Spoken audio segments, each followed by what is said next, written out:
Shri Shiraz Khan, താങ്കൾ ഉൾപ്പെടെയുള്ള കോൺഗ്രസ് അനുഭാവികൾക്ക് ഏതാണ്ട് ഒരു 6 മാസങ്ങൾക്കൊക്കെ മുമ്പ് നോക്കിയാൽ തരൂർ ഒരു കോൺഗ്രസിന്റെ ഭാവി ഉള്ള നേതാവ്, മുഖ്യമന്ത്രി സ്ഥാനത്തേക്ക് വരെ ഉയർത്തിക്കാട്ടാൻ കഴിയുന്ന നേതാവ്, ഒരുപക്ഷെ തരൂരിലൂടെ ആയിരിക്കും കോൺഗ്രസിന്റെ തിരിച്ചുവരവ് എന്നൊക്കെ നിങ്ങൾ ആശ്വാസം കൊണ്ടിരുന്നു. ഇന്നിപ്പോൾ ആവർത്തിച്ച് മോദി സ്തുതിയുമായി തരൂർ വരുമ്പോൾ കോൺഗ്രസിലെ തരൂരിന്റെ ഭാവി അവസാനിച്ചു എന്നാണോ തോന്നുന്നത്? ഇവിടെ ഈ കോൺഗ്രസിലെ തരൂരിൻ്റെ ഭാവി എന്നതിനപ്പുറം കോൺഗ്രസിൻ്റെ ഭാവി തന്നെ ചർച്ച ചെയ്യപ്പെടുന്നൊരു സാഹചര്യമാണ് ഇന്ന് ഇന്ത്യയിലുള്ളത്. തരൂര് കോൺഗ്രസിൻ്റെ ഭാവി അനിശ്ചിതത്വത്തിലാണോ എന്ന ഒരു സംശയത്തിൻ്റെ പുറത്ത് കോൺഗ്രസ് വിട്ടു പോകാനായിട്ട് നിൽക്കുന്ന ഒരാളാണ് എന്നാണ് ഈ സ്റ്റേറ്റ്മെൻറ്റുകളിലൂടെ നമ്മളെപ്പോലെയുള്ള സാധാരണക്കാരായിട്ടുള്ള കോൺഗ്രസ് പ്രവർത്തകർക്ക് തോന്നുന്നത്. ഈ അമിത ദേശീയതയുണ്ടല്ലോ, അമിത ദേശീയത എന്ന് പറയുന്നത് അതൊരു മാനസിക രോഗമാണ്. ആ ഒരു മാനസിക രോഗത്തിലേക്ക് തരൂര് ചെന്നെത്തിയിരിക്കുകയാണ്. ആ ഒരു മാനസിക രോഗത്തിൻ്റെ അവസാന വാക്കാണ് മോദിയിലേക്കുള്ളൊരു സ്തുതി എന്ന് പറയുന്നത്. കോൺഗ്രസിനെ സംബന്ധിച്ചിടത്തോളം കോൺഗ്രസ്സിന് അമിത ദേശീയത എന്ന് പറയുന്നൊരു സങ്കല്പമില്ല. കോൺഗ്രസിൻ്റെ ദേശീയത എന്ന് പറയുന്നത് പ്രാധാന്യം കൊടുക്കുന്നത് ഭാരതത്തിലെ ജനങ്ങൾക്കാണ്. മറിച്ച് ഇല്ലാത്ത സങ്കല്പങ്ങൾക്ക് പ്രാധാന്യം കൊടുത്തുകൊണ്ട് ഇല്ലാത്തൊരു പുതിയ വ്യവസ്ഥിതി ഉണ്ടാക്കിയെടുക്കുവാൻ സ്വപ്നം കാണുന്നത് ഒരു ഇൻ്റലക്ച്വലായിട്ടുള്ള ഒരു മനുഷ്യന് ചേർന്ന രീതിയല്ല. 2047 ആകുമ്പോൾ ഇന്ത്യ ഒരു വലിയ വലതുപക്ഷ വ്യതിയാനത്തിലേക്ക് പോകുമെന്നും ഇന്ത്യ കരുത്തരായ ഒരു സംവിധാനത്തിലേക്ക് മാറുമെന്നും കോൺഗ്രസിൻ്റെ ഇടതുപക്ഷ ചായ്വ് അവസാനിക്കുകയാണ് രാജ്യത്ത് എന്നൊക്കെ പറയുമ്പോൾ യഥാർത്ഥത്തിൽ ഒരു മുതലാളിത്ത സമ്പദ് വ്യവസ്ഥ എന്ന തൻ്റെ രക്തത്തിൽ അലിഞ്ഞു ചേർന്നിരിക്കുന്ന ചില സവർണ ആശയങ്ങൾ ഒരു സാഹചര്യം ഒത്തുവന്നപ്പോൾ പുറത്തു വരികയാണ് ചെയ്തിരിക്കുന്നത്.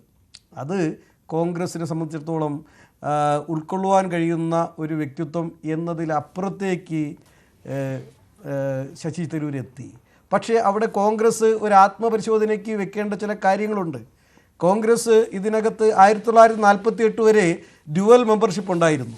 അതിലേക്ക് വരുന്നതിന് മുൻപ് ഞാൻ ഈ കാര്യം ചോദിച്ചത്, ഇന്നലെ അടിയന്തരാവസ്ഥ പോലെ കോൺഗ്രസിനെ എല്ലാ കാലത്തും വേട്ടയാടിക്കൊണ്ടിരിക്കുന്ന അല്ലെങ്കിൽ രാഷ്ട്രീയ വിമർശനങ്ങൾക്ക് വിധേയമാക്കാവുന്ന വിഷയത്തിൽ തരൂർ നിലപാട് പറഞ്ഞ അത് വിവാദങ്ങൾ അവസാനിക്കും മുൻപാണ് കോൺഗ്രസിന്റെ തന്നെ നയം, ഇടത് നയം മാറി ഉള്ള ദേശീയതയിലേക്ക് ഇന്ത്യ എത്തിയിരിക്കുന്നു, കൂടുതൽ ശക്തമായിരിക്കുന്നു.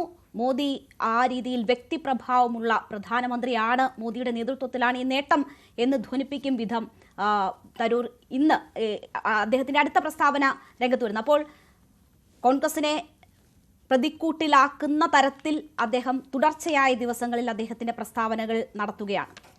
അതുകൊണ്ടാണ് കോൺഗ്രസിൽ നിന്ന് വിട്ട് അല്ലെങ്കിൽ കോൺഗ്രസിലെ തന്റെ ഭാവി അവസാനിച്ചു എന്ന് തരൂർ തന്നെ തീരുമാനിച്ചോ അല്ലെങ്കിൽ ആ ഒരു നിഗമനത്തിലേക്ക് അദ്ദേഹം എത്തിയോ എന്ന് ഞാൻ ചോദിക്കുന്നത്.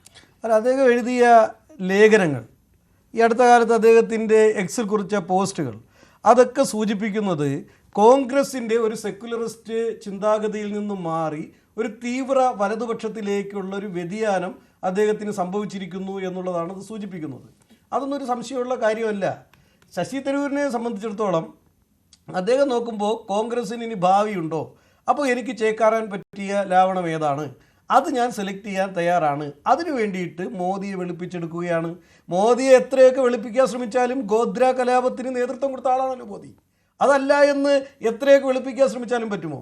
അപ്പോൾ ഗോദ്ര കലാപത്തിൽ കുത്തിയെടുക്കപ്പെട്ട ഭ്രൂണങ്ങളോട്, എന്താ ഭ്രൂണാവസ്ഥയിൽ കുത്തിയെടുക്കപ്പെട്ട മാംസപിണ്ഡങ്ങളോട് ശശി തരൂരിന് എന്തെങ്കിലും വിധേയത്വമുണ്ടോ? ശശി തരൂർ എന്ന് പറയുന്ന വ്യക്തിയെ ഒരു കാലത്ത് പിന്തുണച്ചിട്ടുള്ള ആൾക്കാരാണ് ഞങ്ങൾ. കോൺഗ്രസിനകത്ത് ഒരു പുതിയ ഒരു പാത കൊണ്ടുവരുവാൻ കഴിയുന്ന ഒരു വ്യക്തി, അതിന് നേതൃത്വം കൊടുക്കാൻ പറ്റുന്ന ഒരാളെന്ന നിലയിൽ ഞങ്ങൾ വളരെ പ്രതീക്ഷ അർപ്പിച്ച ആളാണ്. പക്ഷേ കോൺഗ്രസ് ചിന്താഗതിയിൽ നിന്നും മാറി നരേന്ദ്രമോദിയെപ്പോലെ ഗോദ്ര കലാപത്തിന് നേതൃത്വം കൊടുത്തയാൾ, അത്രേ ഉള്ളൂ.